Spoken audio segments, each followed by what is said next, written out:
Okay, this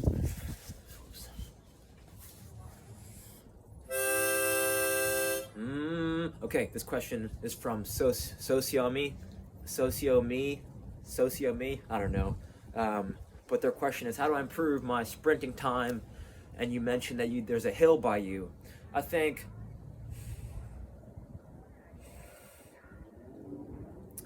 the counterintuitive way to improve sprinting, I believe, is through one, this rope. If you Google search David Weck rope flow, or you search alternating underhand sneak, right? The alternating underhand sneak, and learn this rope flow. The alternating underhand sneak, you start by going this first. This is one. Connecting the hands together, that's two.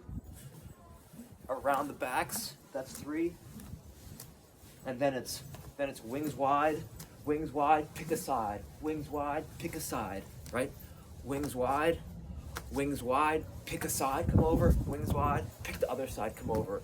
And what this is gonna teach is, it's a low impact way to train perfect sprinting technique, because you whip your hands down and you pop that knee up, and it does something to your nervous system where when you get on the field, you're gonna be sprinting like a freaking maniac.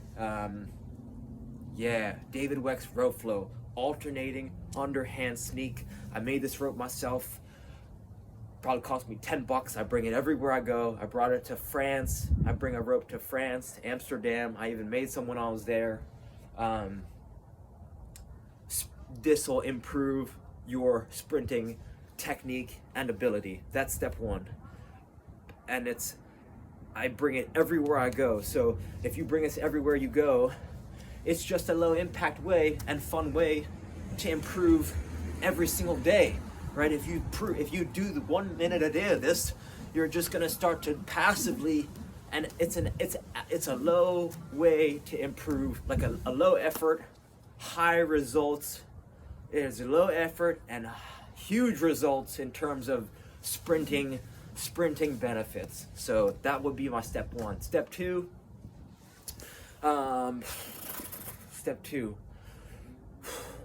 sprinting. Okay. Let's see. Slack block. This is a slack block. It's a balance tool. You don't have to use this slack block or this balance tool, but the idea is, if you start to spend 1 minute a day, 2 minutes a day on some type of balance tool, be it a Bosu ball, a foam pad, just holding different, right, getting into different positions. You could be here, parallel. You could be, if you've got room, you could set up a slack line in your backyard, right, perpendicular. You could be diagonal, offset. And this is gonna strengthen your feet, strengthen your toes. And believe it or not, your toes are super important for generating power and becoming more explosive, right? You could get up into this position, the toes position. That's another way to improve. And it's low impact, but it's right. It's the power. The power comes from, or what I should say is, when you do small things every day, over time you're not really gonna be able to tell, but you're gonna be able to dramatically improve your sprinting speed by the little things you do every day. And developing a balancing habit is one of them. That's one way. So I got two more things. Give me 1 second. Be right back.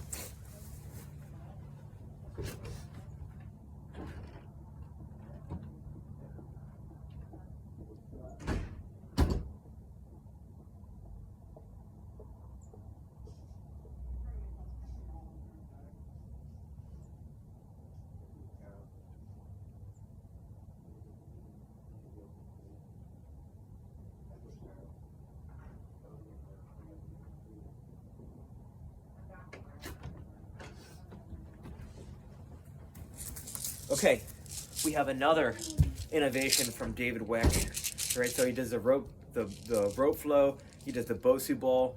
These are propulsors, and what these are going to do is teach you the double down pulse. It's a way, it's going to change your running technique And these things, a little bit pricey, I think, but definitely worth it, because especially if you're a freaking, if you need speed to run, I mean, if you master this double down pulse technique, then it's gonna make you a faster sprinter just by mastering your ability for your arms to make more power, and it's gonna make you more explosive, right? You can, it's hard to describe or put into words, but if you want to improve your running technique, this is a third way. Definitely, I would definitely consider investing in these propulsors, and they're lightweight. You could bring them anywhere, right? It's not like you're bringing fucking, dumbbells or something like that. So these are, it's right. You throw them in a backpack. You throw them in your training kit, whatever. Something that you could just warm up with. An invaluable tool. So that would be a third way, right? We have rope flow.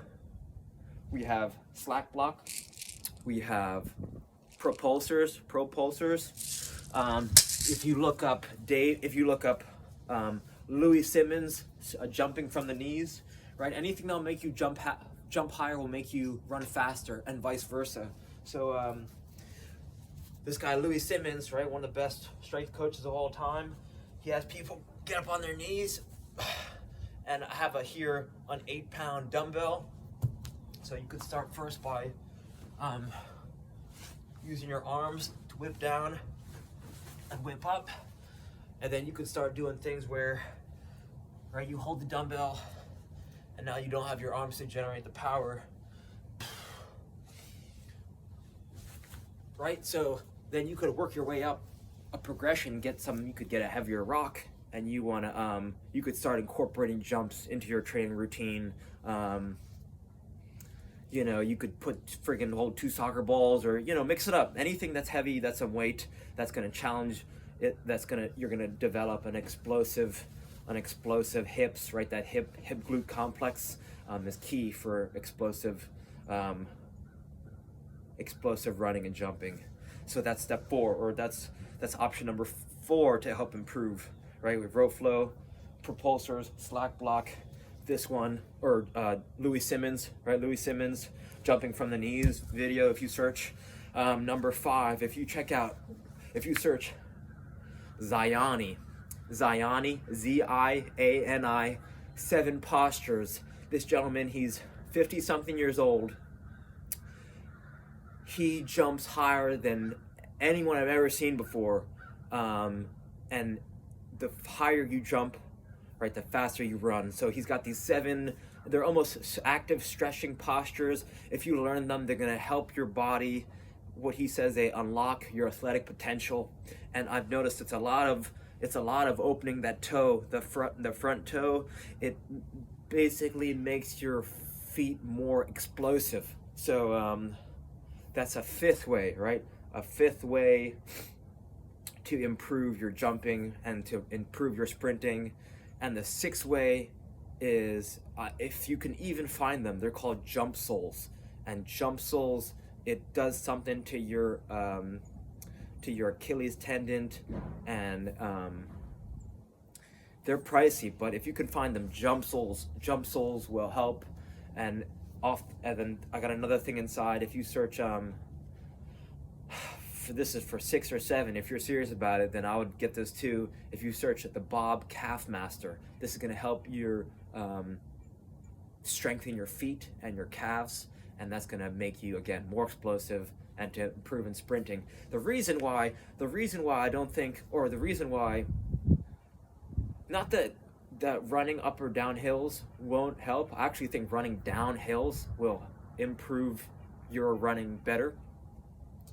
The reason I don't like that more is because it's a bit out of the way, right? You have to actually physically be there. Even if it's a short way from your house, I would rather wake up, you get outside, and you go through your training routine of all these things, and right, then you're done, right? You put in your work for the day. It becomes part of your daily habit, instead of even the tiniest bit of even the tiniest hurdles, if in your head you're thinking, oh, well, I can't train because I got to get over to the hill or whatever.